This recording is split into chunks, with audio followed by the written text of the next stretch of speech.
Vous écoutez Bretagne 5, il est 8h16. Bretagne 5, l'invité de la matinale. Et notre invité politique ce matin est Yann Hamon. Il est co-secrétaire du groupe local Les Écologistes Baie de Saint-Brieuc. Il est soutien de la liste Les Écologistes pour les Européennes, liste conduite par Marie Toussaint. Il est avec nous en direct ce matin. Je l'en remercie. Bonjour. Bonjour Stéphane et bonjour à tous. Alors on va parler ce matin d'Europe et d'écologie. Beaucoup d'Europe, beaucoup d'écologie. On parlera aussi du contexte. On va commencer par là si vous le voulez, dans lequel se déroule cette campagne électorale des Européennes. Alors une campagne où l'on voit un petit frémissement du côté de la participation. Ça reste timide, on l'annonce à 48%. C'est bien en deçà encore de ce que l'on pourrait espérer. Voilà, il n'y a pas encore d'envie d'Europe, si vous me permettez le jeu de mots, avec une autre liste. Est-ce que le contexte dans lequel se déroule cette campagne électorale, qui est inédit, a pour vous un côté inquiétant, on pourrait le dire comme ça? Alors le contexte politique, médiatique, voilà, médiatique également. Ce que vous dites sur la participation, alors qu'il y a un petit frémissement, c'est peut-être intéressant. Effectivement, on sent que les électeurs commencent juste à s'occuper à la campagne. Alors nous, on y réfléchit depuis un long moment, évidemment, les partis politiques, mais les électeurs rentrent seulement maintenant dedans. D'autant plus qu'une bonne partie de cette campagne s'est faite sur des thèmes qui ne sont pas des thèmes réellement européens. On a assez peu parlé d'Europe. On a des gens qui sont leaders actuellement des sondages, là, qui sont donnés favoris, qui seront probablement devant, qui ne parlent pas de leur travail au Parlement européen, puisqu'ils ne travaillent pas au Parlement européen. On le sait pour Jordan Bardella, qui a, en 5 ans, dû déposer quelque chose comme 80 amendements, qui est recordman de l'absentéisme au Parlement. Bon, personne ne connaît, a priori, dans le groupe d'extrême droite, il y a assez peu de gens qui le connaissent, puisqu'il ne vient pas très souvent. Bon.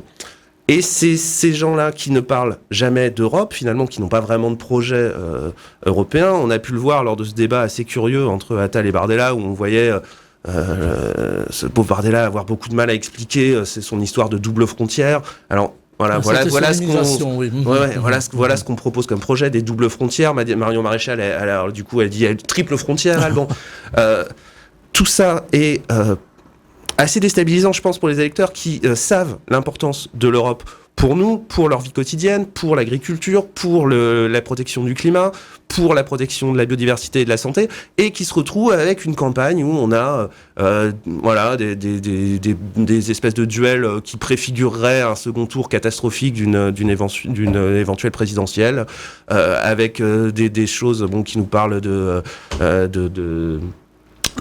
des listes qui nous parlent énormément du conflit israélo-palestinien, qui est un sujet très important, mais qui évidemment n'est pas vraiment au centre des préoccupations de l'Europe et du Parlement européen, en tout cas dans des décisions qui seront prises par les parlementaires européens dans les 5 ans à venir. Donc, là, on revient maintenant un peu plus avec nous, ce que proposons les écologistes, avec ce que proposent certaines autres listes, sur les sujets européens. Je crois que ça contribue aussi maintenant à montrer ce que fait l'Europe et à intéresser les gens à cette campagne. Alors on va parler d'Europe, je vous le disais tout à l'heure, juste pour fermer cette séquence franco-française, si vous me permettez le terme. Il y a l'expression également prévue jeudi du président de la République, Emmanuel Macron. Il s'exprimera dans les JT de 20h de TF1 et de France 2 à l'occasion des 80 ans du débarquement. Dans cette dernière ligne droite de la campagne électorale des Européennes, à peine 3 jours du vote, ça prend une dimension particulière. Oui, c'est assez étonnant, un peu scandaleux. Alors on profite, voilà, il est président. J'espère que tout ça sera décompté dans le temps de parole. Je crois que non, malheureusement. Alors il y a une demande de plusieurs partis politiques. On pense à LR qui demande que ce soit décompté du temps de parole. Voilà, mais même si c'est décompté, les autres listes n'auront pas une tribune équivalente. Donc tout ça est quand même assez démocratiquement questionnable. On a eu en plus le problème du service public et du duel organisé entre Bardella et Attal, donc ça fait quand même beaucoup pour essayer de nous faire croire que cette élection, ça serait un premier tour ou une primaire de 2027. On a d'autres partis à gauche qui essayent de se lancer là-dessus. C'est pas du tout le cas, hein. On va élire des députés européens qui vont prendre des décisions au Parlement européen, et si on élit beaucoup de députés d'extrême droite et pas de députés écologistes en France, par exemple, on va avoir une dégradation de l'ensemble des décisions européennes sur le climat, la biodiversité. On va avoir des lois sur l'immigration. Enfin, on va continuer à laisser mourir beaucoup de gens en Méditerranée. Quand on voit que l'ancien directeur de Frontex est sur la liste du Rassemblement national et le bilan qu'on peut avoir avec le nombre de gens qui meurent en Méditerranée, c'est vraiment quelque chose d'assez scandaleux. Donc, cette intervention de Macron, je sais pas, peut-être que c'est pour venir présenter des excuses pour la dégradation de la note de la France et la politique économique qui est menée depuis 7 ans.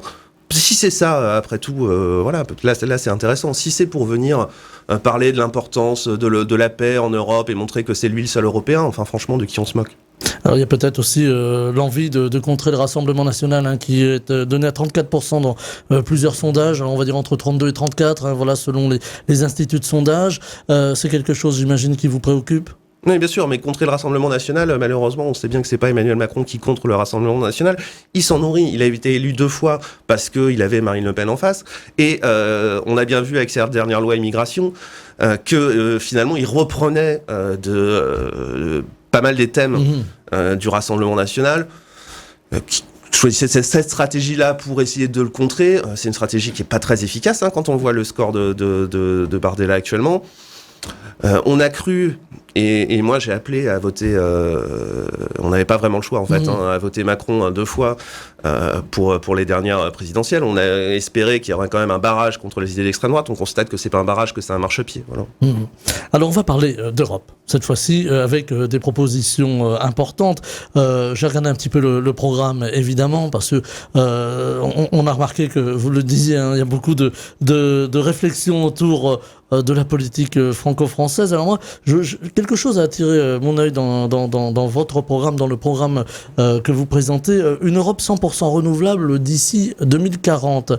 D'abord, est-ce que c'est faisable, et on imagine qu'il va y avoir des résistances? Alors, c'est un objectif ambitieux, il faut être clair, 100% 2040, ça veut dire qu'on y va à fond. Mais l'idée, c'est d'envoyer le signal aussi, parce qu'on n'aura pas forcément il faudrait 400 députés verts européens pour qu'on ait la majorité absolue, donc ça va être un petit peu difficile. Ce qu'il faut bien comprendre, c'est cette date de 2040 et l'importance que ça a. C'est-à-dire que si on veut respecter l'accord de Paris, si on veut conserver une planète autour des 1,5 degré, maintenant il faudra aller très très vite, très très vite. Donc peut-être que 1,5 degré ça sera difficile, mais il s'agit de limiter le réchauffement climatique le plus possible. L'Europe a un rôle extrêmement important à jouer là-dessus. C'est pour ça que quand on parle d'écologie, quand on veut réellement préserver les conditions d'habitabilité de la planète, parce que c'est ça le sujet en fait, le sujet principal de ces élections européennes, ça devrait être ça. Qu'est-ce qu'on fait pour que les enfants qui naissent maintenant, quand ils auront 25 ans, ils aient une planète à peu près en état? C'est ça la question. Il y a une question, les enjeux sont là. Il y a une question vitale finalement. Il y a une question qui est absolument vitale. Il ne s'agit pas d'être des oiseaux de mauvais augure, il s'agit de regarder ce que nous disent les scientifiques et de voir que pour l'instant, le pacte vert que les députés écologistes ont permis, la présence de 72 députés écologistes la dernière fois à l'issue des élections de 2019, ce pacte vert que nous avons installé, il commence à être détricoté alors qu'on devrait accélérer. Donc le message 100% 2040 renouvelable, c'est l'accélération. Et les énergies renouvelables, l'un des gros mérites que ça a par rapport au nucléaire, c'est qu'on peut les installer beaucoup plus rapidement. On n'a plus vraiment le temps de sans réfléchir aux questions par ailleurs de déchets, etc., et aux problèmes que ça pose, aux problèmes de sécurité à long terme aussi, dans un monde potentiellement plus instable. Il faut savoir ce que ça veut dire de mettre des EPR maintenant qu'on va installer, qui vont être en circulation jusqu'en 2100, peut-être 2080, 2100, alors qu'on voit les tensions géopolitiques partout et les risques climatiques. Bon. Mais les renouvelables, on peut les installer très vite.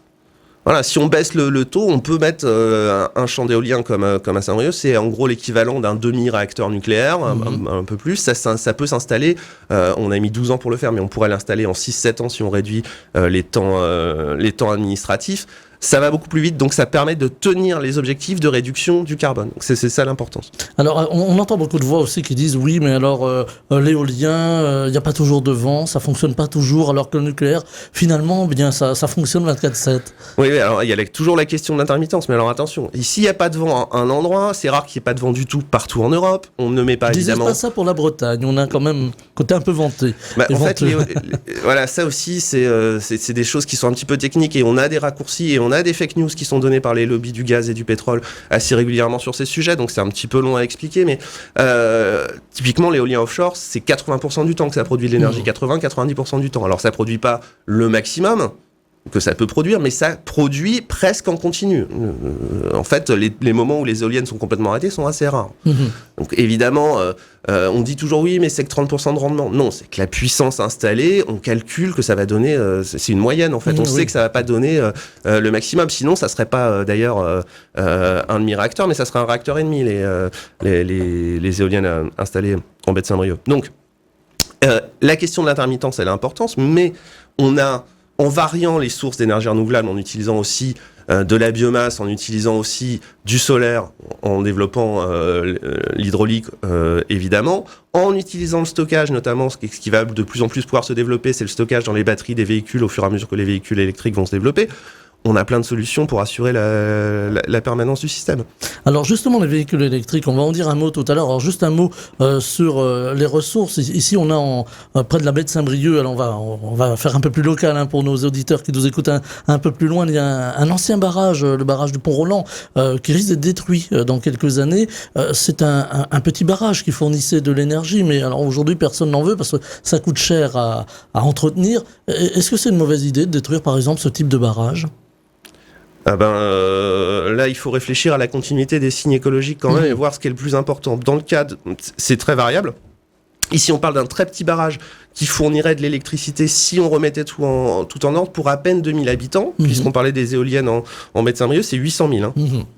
Donc, si on veut faire des investissements lourds pour du renouvelable, il faut sans doute les faire ailleurs, et plutôt là, faire une échancrure dans ce barrage, c'est ce que proposent les écologistes, pour laisser la continuité de l'eau, parce qu'en fait, il y a un moment, si on veut éviter les inondations aussi, si on veut permettre aux espèces, là, il y a des truites, des saumons qui passent à cet endroit-là, de continuer leur migration et de pas être mis en danger. Il y a des anguilles, je crois, aussi, pas mal sur cette, qui sont potentiellement menacées. Ici, c'est important de remettre le fleuve à sa place. En l'occurrence, la rivière, sa place, c'est dans le fond de la vallée, c'est pas ailleurs.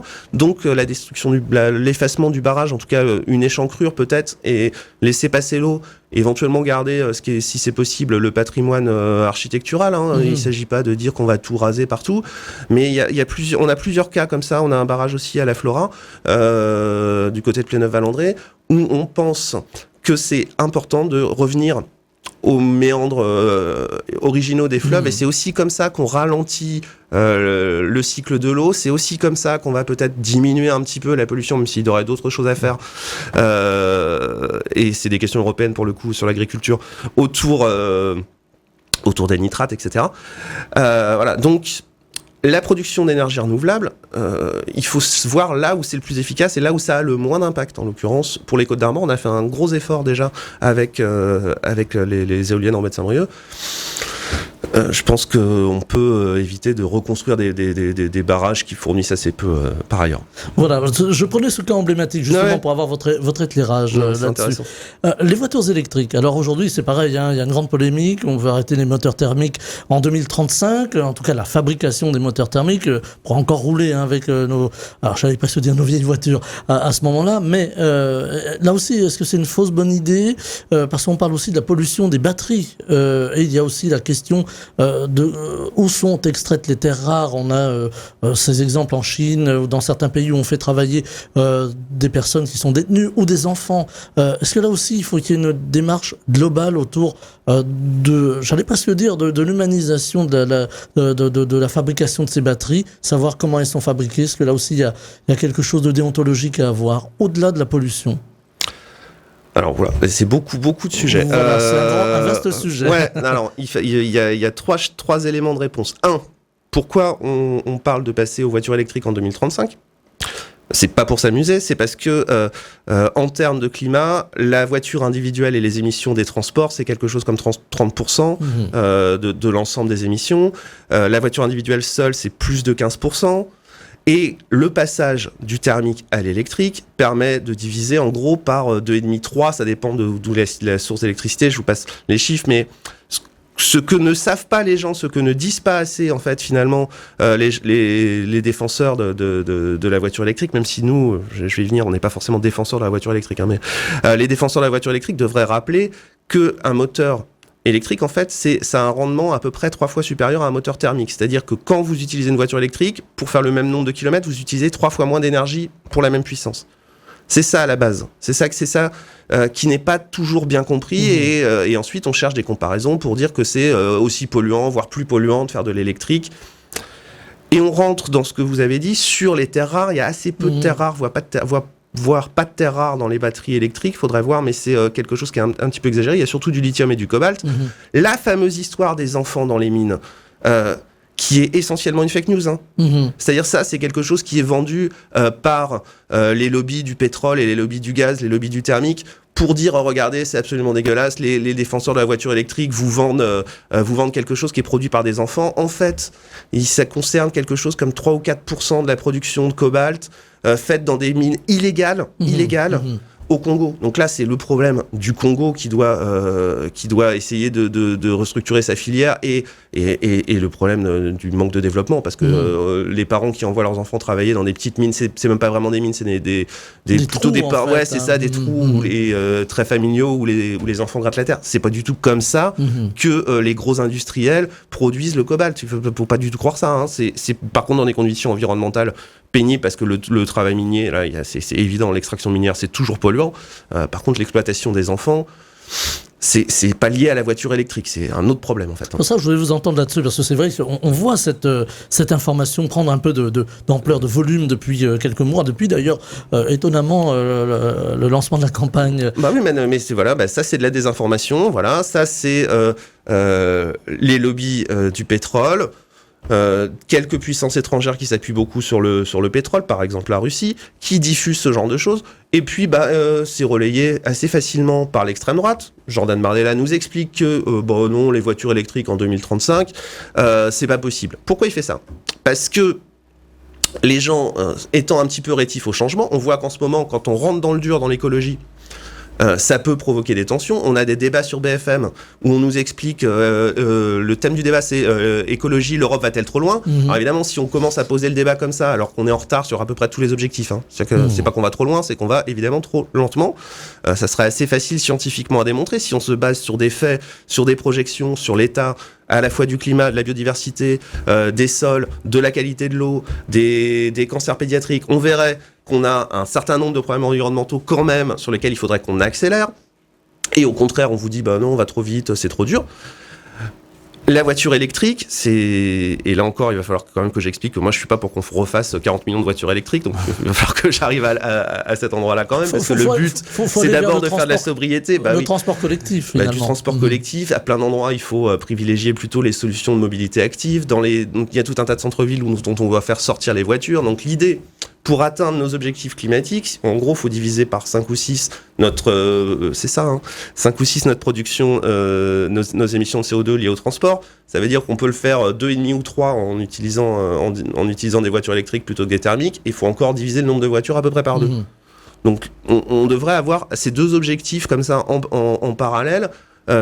Diminuer le recours à la voiture individuelle partout, c'est possible, parce que ça va faire aussi des économies aux gens, c'est bon pour la santé. Quand vous passez au vélo, quand vous passez au vélo, vous faites des progrès pour votre santé. Quand vous passez au transport en commun, vous faites souvent des économies par rapport à la possession d'une voiture individuelle. Donc c'est un changement d'habitude, une baisse de confort, et le Rassemblement national joue là-dessus en surfant sur des fake news complètement hallucinantes. Bon, ça, il n'y a pas besoin d'aller jusqu'au Rassemblement national. Moi, j'ai eu cette histoire d'enfants dans les mines au cobalt chez la vice-présidente de Saint-Brieuc-Armor-Aglo, qui est à l'UDI, qui m'a sorti ça en conseil municipal, mais c'est aberrant. On a des responsables politiques qui renvoient des fake news comme ça. Bon, d'où le fait de recouper l'information, de la vérifier et d'entendre les principaux intéressés. Mais vous avez vu comment c'est long de démonter une fausse information, et comment c'est facile de dire c'est des enfants qui exploitent le cobalt dans les mines. Vous l'avez très bien fait, Yann Hamon. Je voulais vous entendre. Alors, ça va nous amener un petit peu à l'économie ou aux économies ou aux difficultés des Français, parce que là aussi, il y a beaucoup à dire. Aujourd'hui, les Français ont du mal à se chauffer, à se loger. Acheter une voiture, tenez, pourquoi pas électrique, parce que ça coûte cher. Il y a des dispositions gouvernementales, mais on a vu qu'il y avait quelques trous dans la raquette. Est-ce que ça aussi, ça participe d'une forme de réticence à passer à autre chose, parce que un investissement, investir dans une voiture aujourd'hui, c'est cher. C'est pour ça qu'il faut aussi des moyens au niveau européen pour accompagner tout ça. C'est pour ça que nous, on propose un programme d'investissement massif.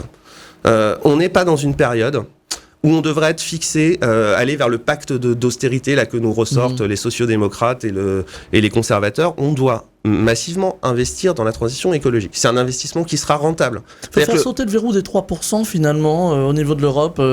Complètement sortir en tout cas les investissements liés à la transition écologique de ces 3%. Parce que ce sont des investissements sur l'avenir, ce sont des investissements qui sont extrêmement rentables quand vous faites de l'économie d'énergie, quand vous faites de la production d'énergie renouvelable, quand vous faites la transition du thermique à l'électrique.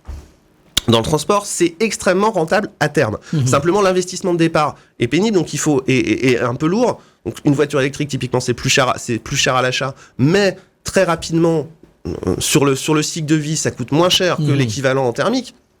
Évidemment que ça coûte moins cher. Les gens ne le savent pas parce qu'ils voient le prix d'achat et qu'il n'y a pas encore de voiture d'occasion, par exemple. Donc ça veut dire que ça doit être accompagné. Si on met ça seulement à la charge des consommateurs, ça va être très très difficile. On peut aussi les accompagner à prendre un vélo électrique, surtout. Il y a beaucoup de cas où ça sera profitable pour eux. Ça demande un investissement, ça demande de se libérer, et nous, c'est ce qu'on propose, de la règle d'austérité. Ça demande aussi de trouver des nouvelles sources de financement. C'est pour ça qu'on propose un ISF climatique sur les 0,5% des Européens les plus riches. Ça, c'est très important. Ça demande, quand on fait cette transition réelle, c'est-à-dire que ce basculement écologique, ça demande aussi de protéger systématiquement les plus pauvres. Il ne faut pas que ce soit ceux qui sont en difficulté financière qui se retrouvent à payer ça ou à devoir souffrir de taxes. Évidemment, quand on laisse des gens qui ne sont pas écologistes faire de l'écologie, c'est ça qui se passe. Et après, on nous parle d'écologie punitive, ça serait nous. Mais non, les gens qui mettent des taxes carbone, qui ont déclenché des gilets jaunes, c'est pas quand les écologistes étaient au pouvoir. Hein. Les ZFE sans concertation, sans solution, c'est pas nous. Hein. Attention, nous, on a des métropoles, par exemple, là à Lyon, à Bordeaux, où les choses avancent, où il y a eu des tas de pistes cyclables qui ont été déroulées, où les choses ont avancé très vite en termes de transport, etc. On n'a pas de plaintes incroyables, et on a des budgets qui sont équilibrés, qui sont même, dans le cas de la métropole de Lyon, les plus équilibrés depuis assez longtemps. Donc, il faut absolument accompagner cette transition, et c'est pour ça aussi qu'on propose, nous, le veto social, c'est-à-dire que aucune mesure qui soit prise au niveau du Parlement européen ne puisse dégrader les conditions de vie des plus précaires. Voilà, protéger les plus pauvres, finalement. Il y a aussi la question aujourd'hui, on en parlait tout à l'heure en évoquant le Rassemblement national, alors on balaie un peu tous les sujets, mais j'ai vu quand même qu'il y avait des positions des écologistes sur l'immigration. C'est un sujet sensible s'il en est. Alors voilà, il y a plusieurs thèses, on en a beaucoup parlé à ce micro ces temps derniers, mais qui s'affrontent. Est-ce qu'on doit renvoyer tous les demandeurs d'asile chez eux? Est-ce qu'on doit accueillir tout le monde? Ou est-ce qu'il faut avoir une harmonisation européenne et essayer de faire en sorte qu'on accueille mieux et bien les demandeurs d'asile?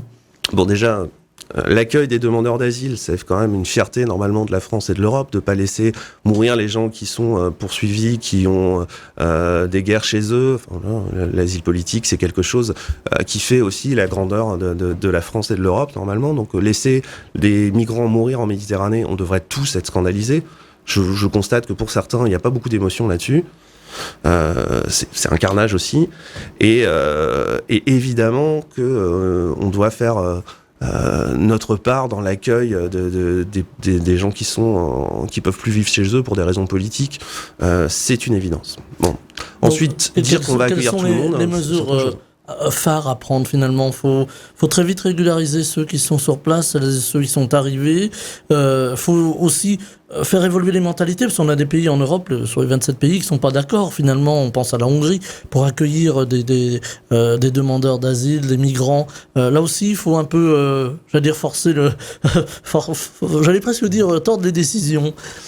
Ce qui a été décidé la dernière fois au niveau européen, c'était qu'il y ait un partage qui soit fait entre les différents pays, ou que certains pays qui ne veulent pas partager participent financièrement.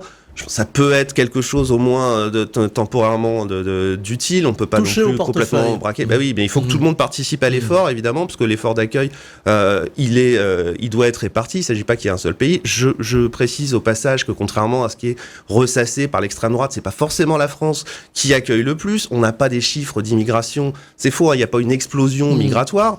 Ça n'existe pas sur les dernières années. C'est l'Allemagne qui a fait un gros effort d'accueil au moment de la Syrie, voilà. Et si les pays européens le font, il faut aussi ne pas complètement se mentir, c'est-à-dire qu'il y a un vieillissement de la population et qu'on a des besoins de main-d'œuvre. Donc il ne s'agit pas de dire, nous on est en Bretagne, Il ne s'agit pas de dire on va plus accueillir personne, alors qu'on a besoin aussi, actuellement dans l'agroalimentaire, demain j'espère plutôt dans l'agroécologie, dans la restauration, on a besoin de main-d'œuvre et on ne la trouve pas forcément.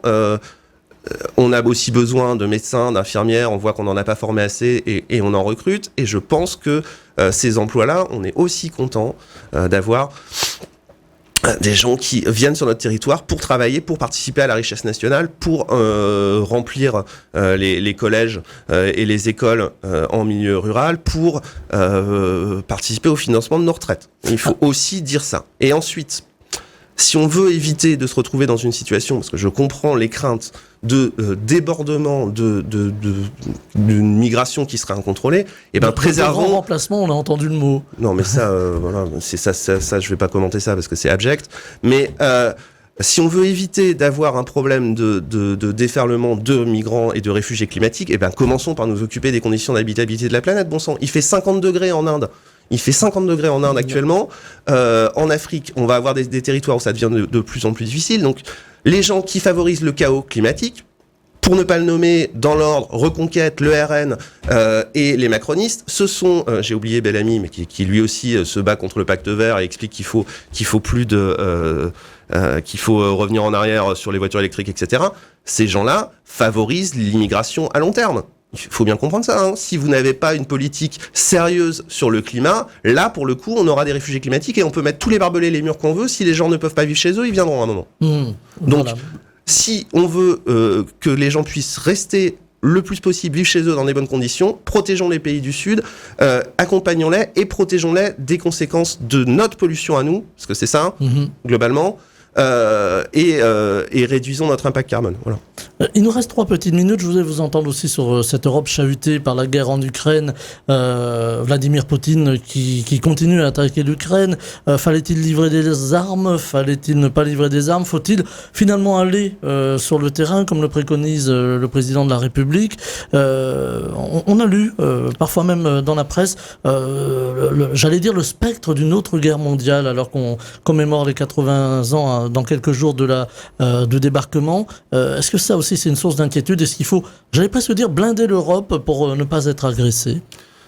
Alors, en 3 minutes, ça va être dur. Ça va être dur, voilà. Je comprends. Sur Macron et l'envoi de troupes. Justement, il faut qu'on ait une politique européenne et pas un président français qui d'un seul coup commence à nous dire on va envoyer des troupes sans concerter ses partenaires. Ça, c'est une forme de diplomatie qui est totalement inefficace, qui nous met en porte-à-faux d'une bonne partie de nos partenaires européens. Donc nous, on est favorable à ce qu'il y ait un effort, à une construction de défense européenne, à ce qu'il y ait une armée européenne. On a proposé de commencer à mettre les premiers bataillons en place. Donc ayons une politique, une diplomatie commune, occupons-nous de nos propres intérêts, soyons moins dépendants si possible des Américains, parce qu'on voit que les Américains, en novembre, on aura peut-être des difficultés, voilà. Le retour de Donald Trump qui est annoncé. Ce qui serait assez terrible. Donc, avoir une construction de la politique européenne, oui. Soutenir l'Ukraine, c'est absolument indispensable. Ce n'est pas en abandonnant l'Ukraine qu'on n'aura pas de guerre. Hein. Tous ceux qui vous disent il faut faire attention à ne pas avoir de guerre, il faut faire attention à ne pas provoquer la Russie. Si on cède systématiquement à toutes les avancées de Poutine, on va donner quoi après? Les États baltes, la Moldavie, la Pologne? On s'arrête où? Donc, de toute façon, il faut montrer notre solidarité avec l'Ukraine, montrer notre solidarité avec tous les États qui sont menacés. Ça ne veut pas dire non plus qu'on va vers une 3e guerre mondiale. Il faut aussi quand même que les gens se rendent compte que la dissuasion nucléaire, ça marche dans les deux sens, que Vladimir Poutine n'attaquera pas un pays de l'OTAN puisqu'il ne souhaite pas que la Russie soit rayée de la carte. C'est ça que ça veut dire. Voilà. On a la France a une dissuasion nucléaire qui permet de détruire quelque chose comme 60 ou 70% de la population russe. Donc est-ce que vraiment on va vers une confrontation comme ça? Non. On voit aussi que Vladimir Poutine a beaucoup de mal à avancer en Ukraine. À partir du moment où on a soutenu l'armée, il faudra la soutenir davantage. On voit que l'avancée est lente. Voilà, l'exercice était dur en 3 minutes. Yann Hamon, je rappelle que vous êtes co-secrétaire du groupe local Les Écologistes Baie de Saint-Brieuc, soutien de la liste Les Écologistes conduite par Marie Toussaint pour ces élections européennes. Et vous étiez là ce matin pour porter la voix de l'écologie. Merci infiniment d'avoir été avec nous. Merci et belle journée. Bretagne 5, Stéphane Hamon, le 7-9.